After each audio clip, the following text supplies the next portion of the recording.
The message.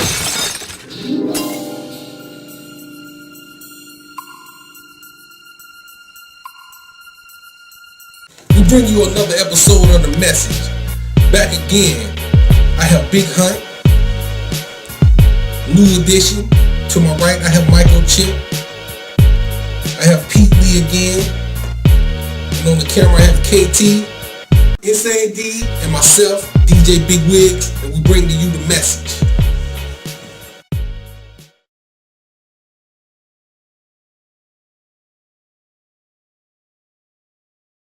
Well, y'all know lately in the news, we've been having the Mike Brown situation, and we got the Eric Garner situation, where the cops got off with absolutely nothing. And I ask y'all this. In the black community, even 9 to 5 people, we're taught fuck the police. Are we, I'm asking, are we the reason that these cops are getting off with no charges for killing us? Could we do better?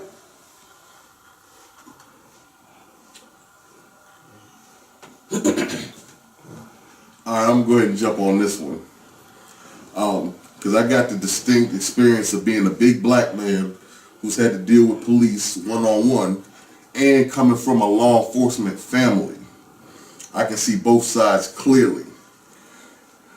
The first thing is, because of that perception we have for the police, we're going to automatically come at it on the hostile jump off. Now, you're going to have some police that's going to come at you funky.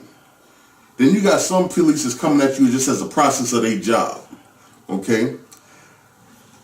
So we take it all as negative. You know what I'm saying? And that's what escalates situations into things that don't have to be. That's that one part. Now, coming from the other side, what you got to understand is no police agency in the country trains no officer, black, white, Mexican, or Asian, to hunt, harass black people. But through experience, if you know that the problems, most of the high crime areas are the ethnic areas. Your high crime problems, you're dealing with people of color. So just as a reflex and just as experience and having veteran knowledge of your job, that's what you're going to look for first of all. Okay? Not saying that white people don't commit crimes, not saying white people don't go to prison. They do. Okay? But when, I hate to say it, people of color act the donkey more per capita, when you dealing with, when you as a law enforcement person, you gonna come with that reflex. You gotta take both sides of consideration.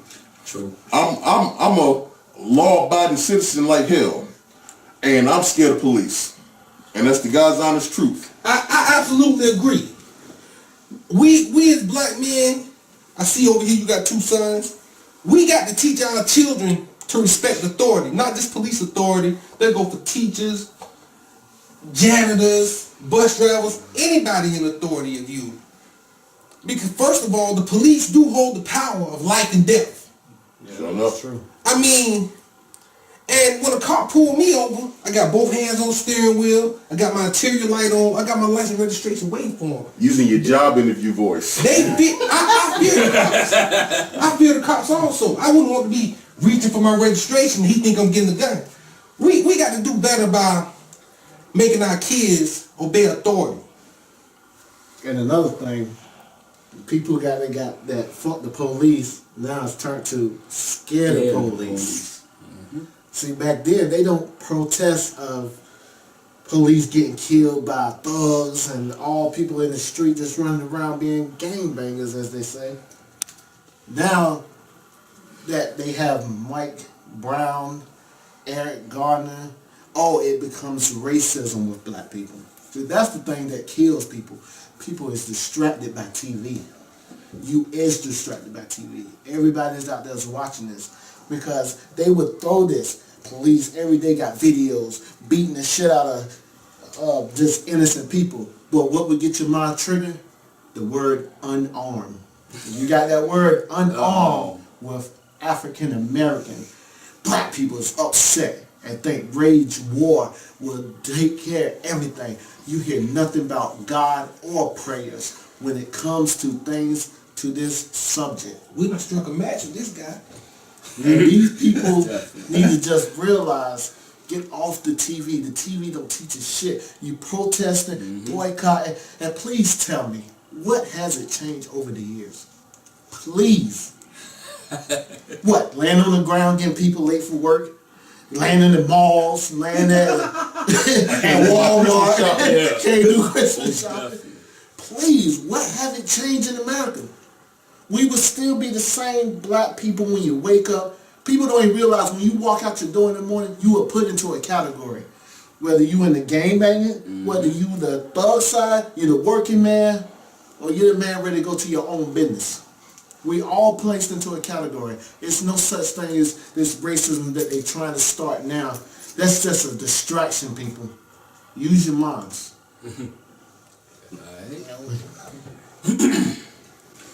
My opinion on this is, he's right. Television is a distraction. And it's supposed to distract, really, to keep your mind off of really what's going on. You know, because we are the ones that should be broadcasting news what's really going on. But they need TV to distract us from this shit. You know what I mean? And like the cops, one of these days, like the cops gonna have to be aware too, because black people are gonna get tired to the point where they're gonna be tearing up shit. You know what I mean? Because like black people are really tired of really doing like protests and all this type of stuff, right? Trying to stop something, but see, you see it as it's going in a circle. You protest, then you go back home, and then it's the same shit again. But it's time really for us to like turn the page of this shit, because it's not, because like history is repeating itself, and it's like it's a play going on, because like a cop fuck up one of our brothers, then we go and protest and do this, and then it's back to the hood. About the guy that just, the black dude just killed the two officers. That's what I'm he saying. posted it up first. Yeah. Then he went and go kill the officers. This is what's back. This is back from Eric Garner. And all this, You see that shit on the hip hop group? Like, and what I'm gonna say, what did he prove though?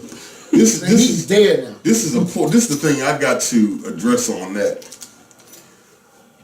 That man doing that did more damage. He's getting more people killed down the line that's still alive.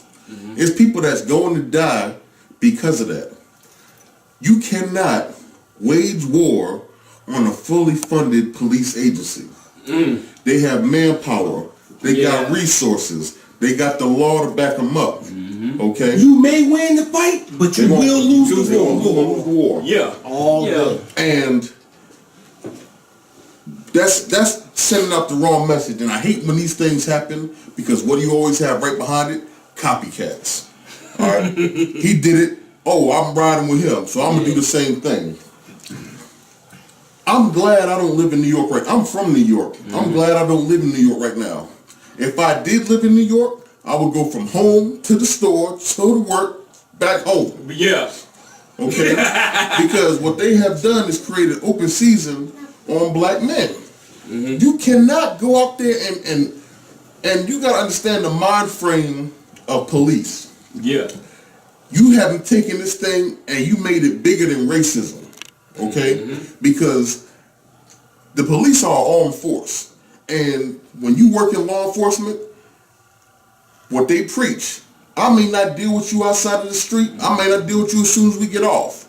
But when we at work, we all wear blue. We on the same team. So if you killing the two cops that got killed, neither one of them was white.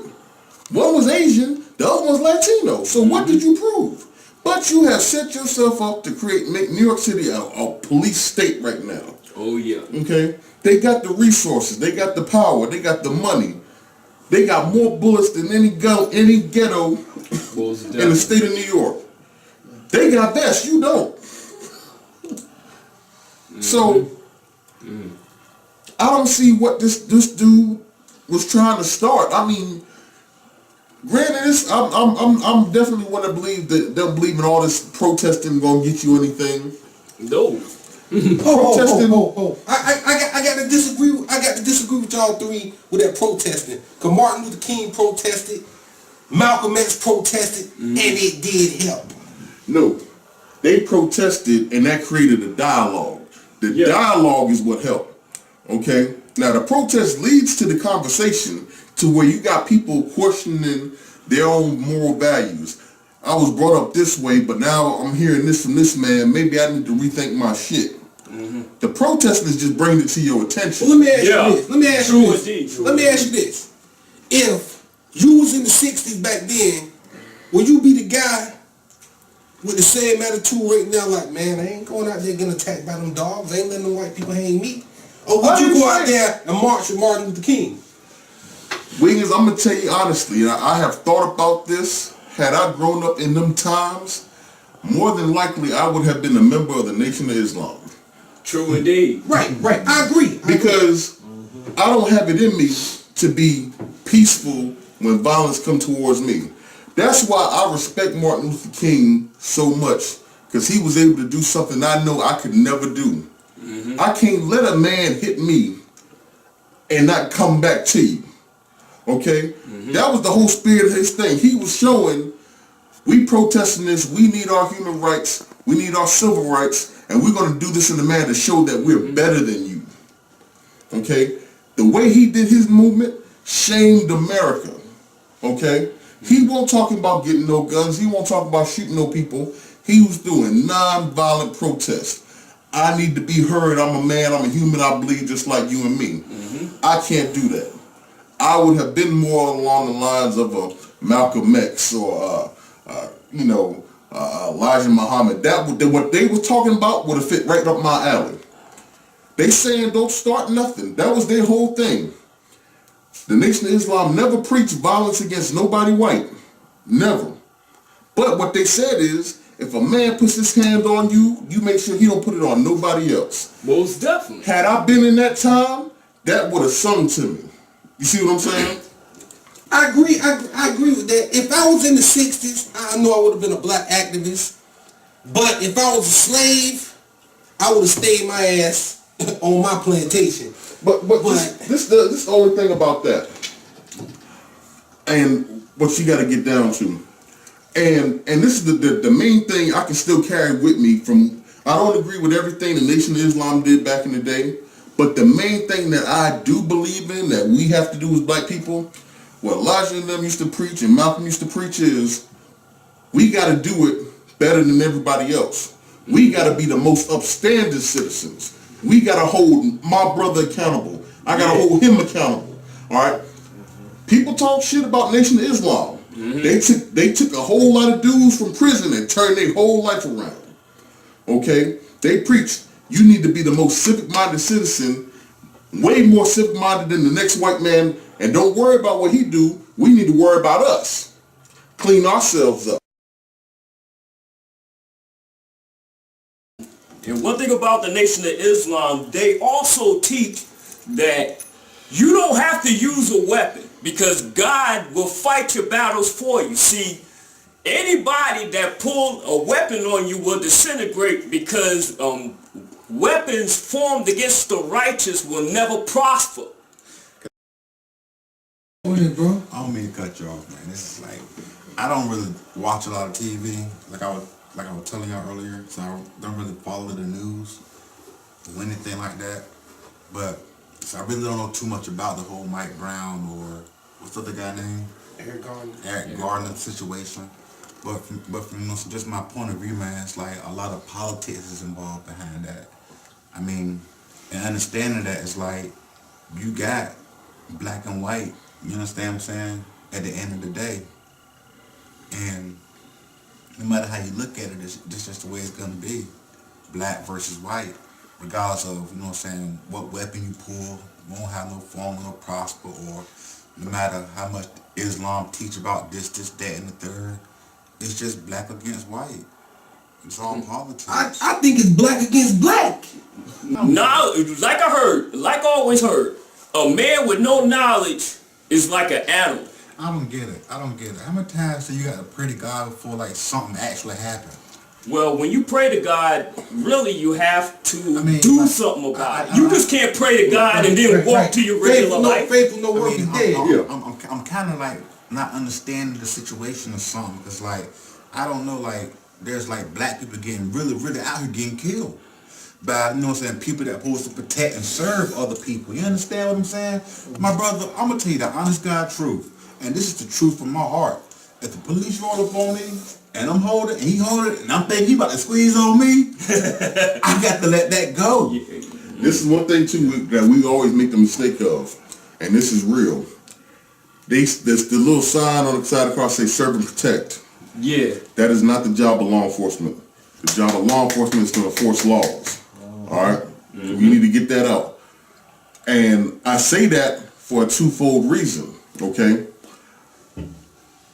If you are in the midst of breaking the law or look like you're about to be breaking the law, yes, you're going to get racially profiled, you're going to be stereotyped. What I feel is we're behind. Yes. I'm from New York, so I grew up seeing immigrants come from other countries. I went to school with cats who was a second generation Jamaican, second generation Korean, second generation Russian, okay? And we're behind in what a lot of other people do.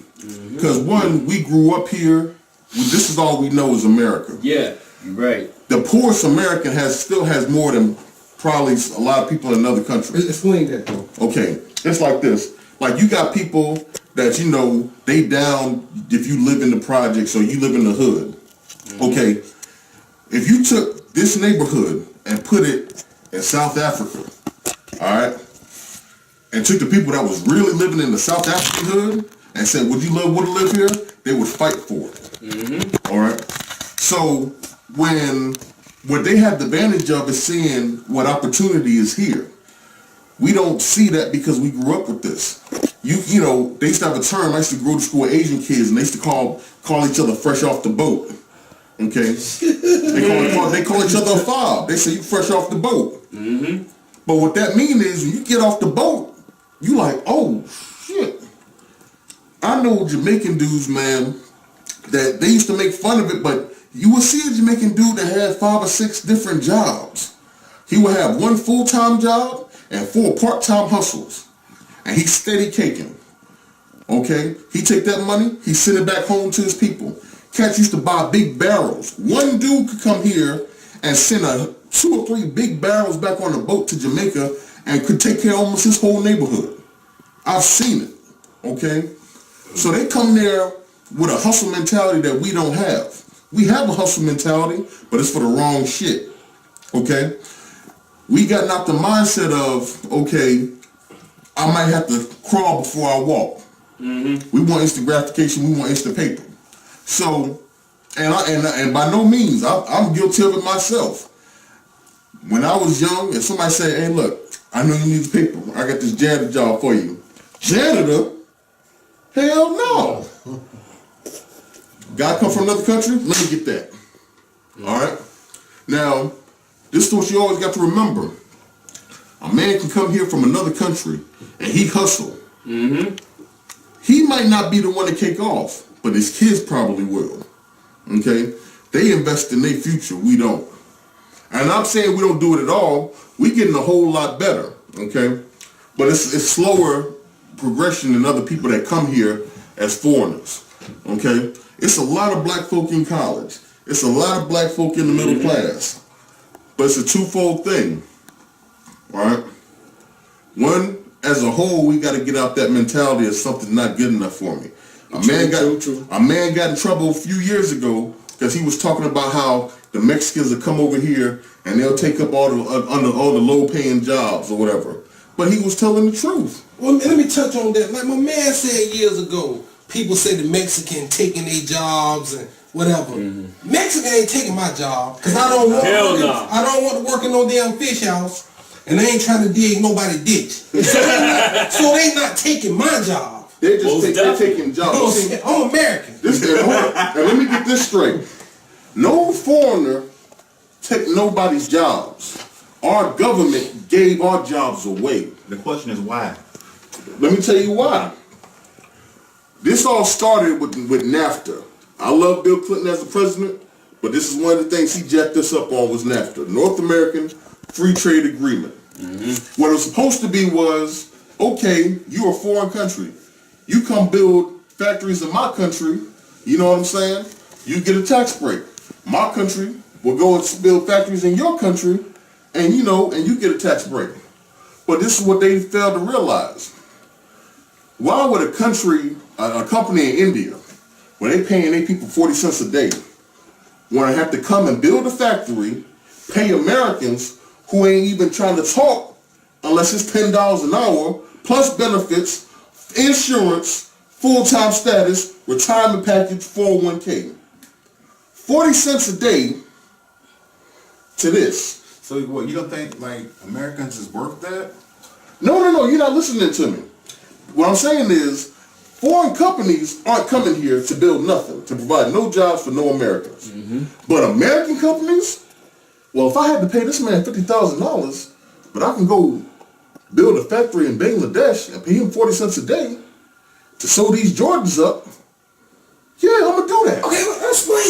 So I'm gonna close this factory down in America and open one up. Since we on foreign country, I know the people over there in China don't make that much money. But my stepdad went over there early 2000s. He went over there and made 6 figures building the U.S. Embassy. Tax-free money. How were they able to afford to send Americans over there tax-free? He was considered as a foreigner. But he wasn't getting paid by the Chinese government. He was getting paid by the United States. So you still getting United States benefits. Had he went over there and was working for the Chinese government, he'd have got Chinese government paper. That's the difference. He was just working on foreign soil as an independent contractor. The Chinese had nothing to do with his money. That's just where he was at. He was building a U.S. embassy. That's our shit. So he getting paid For the with 2008 Olympics. yeah, for our money. Okay, but like I said, where we mess up, and this is why it'll never happen, because these large companies are too intertwined with our political system. All right, I'm giving to this man to fund your campaign. I'm giving to this man to fund your campaign because you propelling my goal. All right, you gonna give me this tax break I need. All right, you be surprised, like they say, you boys going crazy over J's. How much do J's cost? I ain't bought a pair of J's in years. How much do they run? $250 and better. $250 or better. Now I'm Nike. I spent money to design one shoe, right? Let's say that one shoe I designed, I might have to pay a man $60,000 a year. You my shoe designer. But when it's time to go into mass production, and you send that shoe to that company, that factory across the seas, and you got people of color making those shoes, and they probably got using maybe 50 cents of materials, another $1 of labor. So all Nike really has invested into that shoe is $1.50. You know what I'm saying? But you marked it up to $250 American. And that's crazy, because when I worked at Pepsi, it take 25 cents to make a 20-ounce soda. That includes labeling and everything. 25 cents. But you go in the store, it's $1.89. There you go. And just like I used to work for this little cologne company, in which, like he said, you take cologne just to make the little cologne itself is like 50 cents. What people is paying for is that name. You're not paying. You can put in a bottle, box all day, ship it out, but at the end of the day, you paying for what's that name of them. So This is where we get manipulated. And then this is and this is an American thing, but it's worse with us. We're manipulated by brand names. Okay? exactly. You know, we get into a lot of stuff just off the function of providing funds to a corporate company. Oh yeah. You know what I mean? It's cats that get killed over sneakers and I got to a fight one time. I was in summer camp. I had to fight a dude for my Coconut outfit. But let me ask you this. In the early 2000s, late 90s, we had the Rockaware, the Willie Esco, academics. Crocodile. Fubu. Yeah. I know I'm missing something. Fubu You is talking about like black owned? Yeah, so Cross- you know, we down the south, we see Nas with the Willie Esco Yeah. and state property clothes. We see Jay-Z with the Rockaware. Uh-huh. We see state property. So you automatically think that everybody in New York is fly. So when I went to New York, they didn't look shit like them niggas I saw on TV. I never understood that. I can only speak for how I grew up. manipulation. I can only speak for how I grew up in New York. One, like I was talking to you a long time ago when I talked about the difference in boroughs. The boroughs don't fuck with each other. Okay? Cats from Brooklyn don't spend a lot of time in the Bronx. Cats from Queens don't really go to Staten Island for nothing. You got everything you need right where you are. Now everybody go to Manhattan. Okay? But in terms of just hopping from, unless you got a woman up there or you met a girl somewhere and you traveling to spend some time with her, you really don't mix. So you will see cats rock different stuff by borough. Manhattan dudes, they were a little bit flyer. Okay? That's the Dame Dash type dudes. They the dudes with the toothbrushes on the Air Ones. I'm from Brooklyn. Black hoodie, some jeans, and some beef and broccoli Timbs. I'm good. Okay? So if that's Brooklyn, why the fuck is Jay-Z selling me this image? Because he was backed by a Harlem dude. Okay? Now, and I'm not saying that to his detriment, every rapper that comes from Brooklyn is going to be 100% street. But if you put him with somebody from Manhattan, that dude might put a little bit of the flyness with it. And then that's what makes it appealing to a wider range of people. You got somebody, he's fly, but then he meets that hood sensibility that you wanted in your music if you into that thing.